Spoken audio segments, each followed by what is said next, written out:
Good evening, viewers of Bedtime Stories. We are at the halfway point of Charles Dickens' A Christmas Carol, and I wanted to check in with you because this evening's reader is in a very rural part of Cape Cod, and his internet seems like he's broadcasting from the moon. So I'm going to also cut in what I'm doing as he reads to me. I'm stitching a present for my mother for Christmas.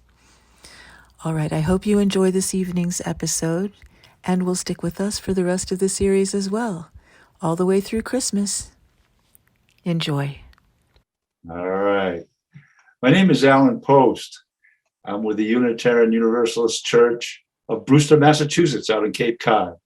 And I'm here to read to you a little bit of this tale. So let's get on with it. When the clock struck 11, this domestic ball broke up. Mr. and Mrs. Fezziwig took their stations, one on either side of the door, and shaking hands with every person individually as he or she went out, wishing him or her a Merry Christmas. Well, when everybody had retired but the two prentices, they did the same to them. And thus, the cheerful voices died away, and the lads were left to their beds, which were under a counter in the back shop. During the whole of this time, Scrooge had acted like a man out of his wits. His heart and soul were in the scene, and with his former self, he corroborated everything, remembered everything, enjoyed everything, and underwent the strangest agitation. It was not until now, when the bright faces of his former self and Dick were turned from them, that he remembered the ghost and became conscious that it was looking full upon him while the light upon its head burned very clear. "A small matter," said the ghost, "to make these silly folks so full of gratitude." "Small," echoed Scrooge. The spirit signed him to listen to the two apprentices who were pouring out their hearts in praise of Fezziwig, and when he had done so, said, "Why, is not? He has spent but a few pounds of your mortal money, 3 or 4 perhaps. Is that so much that he deserves this praise?" "It isn't that," said Scrooge, heated by the remark and speaking unconsciously like his former self, not his latter self. "It isn't that, spirit. He has the power to render us happy or unhappy, to make our service light or burdensome, a pleasure or a toil. Say that his power lies in words and looks, in things so slight and insignificant that it is impossible to add and count them up. What then? Happiness he gives is quite as great as if it cost a fortune." Well, Scrooge felt the spirit's glance and stopped. "What is the matter?" asked the ghost. Nothing particular," said Scrooge. "Something, I think," the ghost insisted. "No," said Scrooge. "No, I should like to be able to say a word or two to my clerk just now, that's all." Well, his former self turned down the lamps as he gave utterance to the wish, and Scrooge and the ghost again stood side by side in open air. "My time grows short," observed the spirit. "Quick." Well, this was not addressed to Scrooge or to anyone whom he could see, but it produced an immediate effect, for again, Scrooge saw himself. He was older now, a man in the prime of life. His face had not the harsh and rigid lines of the years, but it had begun to wear the signs of care and avarice. There was an eager, greedy, restless motion in the eye which showed the passion that had taken root. and where the shadow of the growing tree would fall. But he was not alone, but sat by the side of a fair young girl in morning dress, in whose eyes there were tears, which sparkled in the light that shone out of the ghost of Christmas past. "It matters little," she said softly. "To you, very little. Another idol has displaced me, and if I can cheer and comfort you in time to come, as I would have tried to do, I have no just cause to grieve." "What idol has displaced you?" he rejoined. "A golden one." "This is the even-handed dealing of the world," he said. "There is nothing on which it is so hard as poverty, and there is nothing it professes to condemn with such severity as the pursuit of wealth." "You fear the world too much," she answered gently. "All year other hopes have merged into the hope of being beyond the chance of its sordid reproach. I have seen your nobler aspirations fall off one by one until the master passion, gain, engrosses you. Have I not?" "What then?" he retorted. "Even if I have grown so much wiser, what then? I'm not changed towards you." She shook her head. "Am I? Our contract is an old one. It was made when we were both poor and content to be so, until, in good season, we could improve our worldly fortune by our patient industry. Well, you are changed, and when it was made, you were another man." "I was a boy," he said impatiently. "Your own feeling tells you that you are not." "What you are," she returned. "I am. That which promises happiness when we were one in heart is fraught with misery now that we are two. How often and how keenly I have thought of this, I will not say. It is enough that I have thought of it and can release you."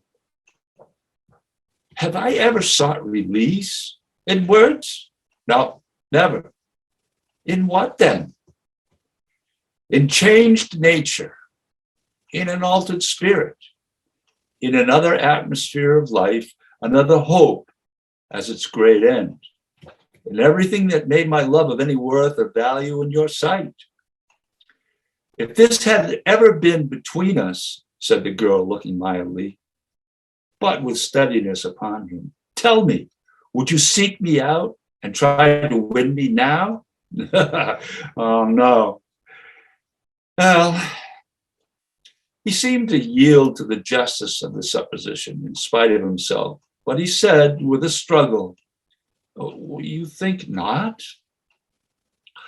"I would gladly think otherwise if I could," she answered. "Heaven knows, when I have learned a truth like this, I know how strong and irresistible it must be. But if you were free today or tomorrow, yesterday, can even I believe that you would choose a dowerless girl?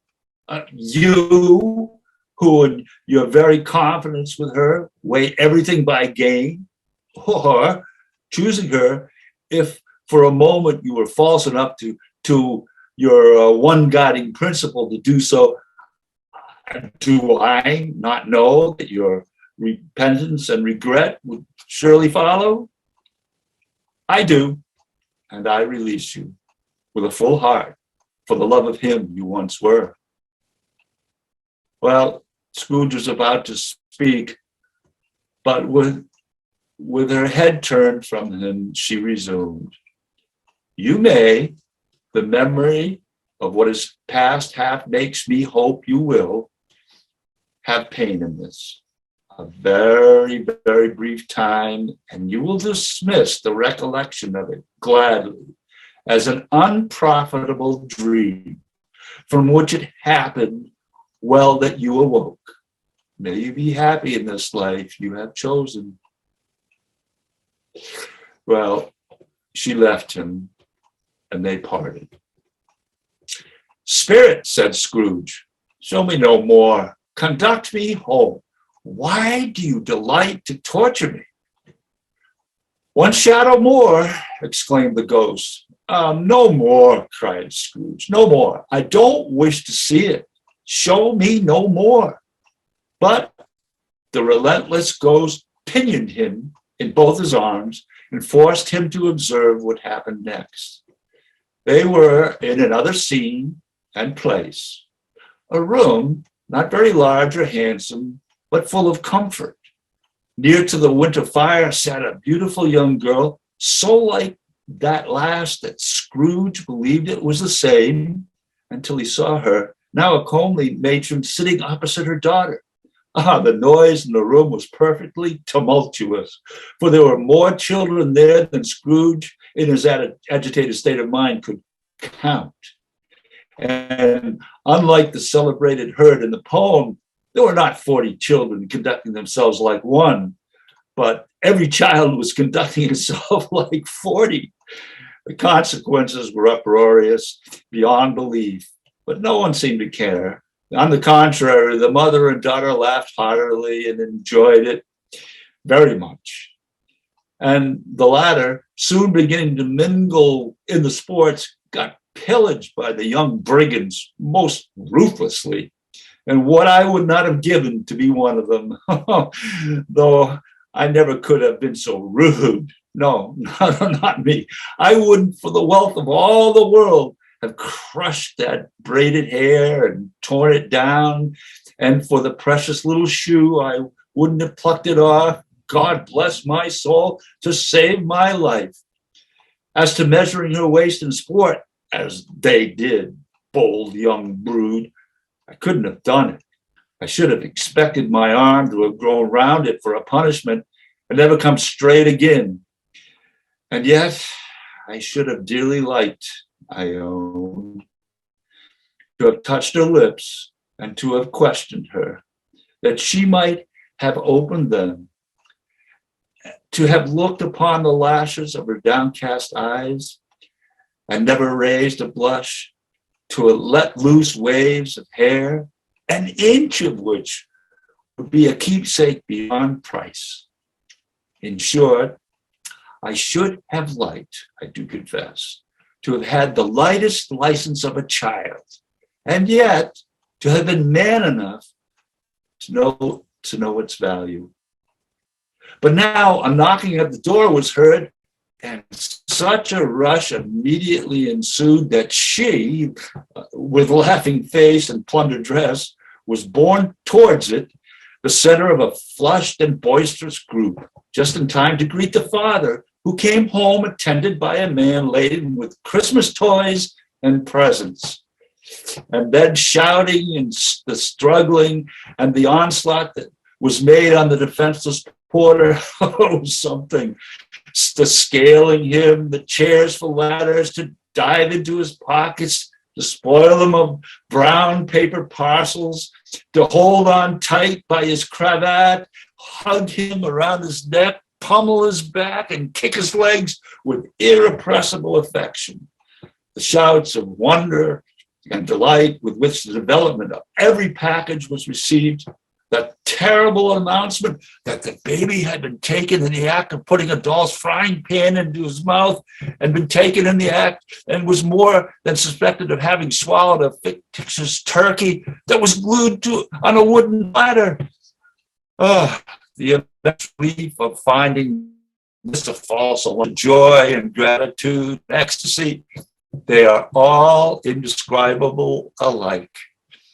It is enough that by degrees, the children and their emotions got out of the parlor, and by one stair at a time, up to the top of the house, where they went dead. And now Scrooge looked on more attentively than ever when the master of the house, having his daughter leaning fondly on him, sat down with her and her mother at his own fireside.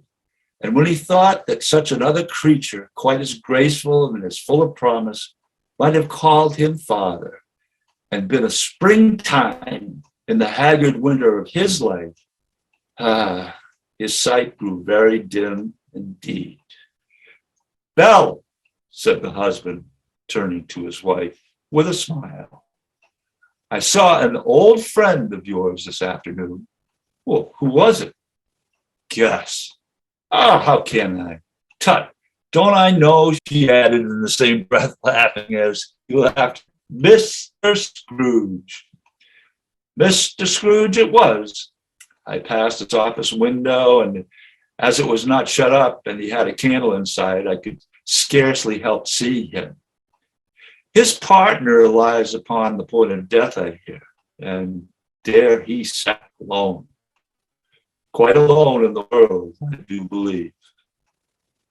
Spirit, said Scrooge in a broken voice, remove me from this place. I told you these were shadows of things that have been, said the ghost. That they are what they are, do not blame me. Remove me, Scrooge exclaimed. I cannot bear it. Well, he turned upon the ghost, and seeing that it looked down upon him with a face in which, some strange way, the fragments of all the faces it had shown him wrestled with it. Leave me, take me back, haunt me no longer. Well, in the struggle, if that can be called a struggle in which the ghost, with no visible resistance on its own part, was undisturbed by any effort of its adversary, Scrooge observed that its light was burning high and bright, and dimly connected that with its influence over him. He seized the extinguishing cap and by a sudden action pressed it down upon its head. The spirit dropped beneath it so that the extinguisher covered its whole form. But though Scrooge pressed it down with all his force, he could not hide the light, which streamed from under it in an unbroken flood on the ground. He was conscious of being exhausted and overcome by an irresistible drowsiness, and further, of being in his own bedroom, and had barely time to reel to bed or before he sank into a heavy sleep.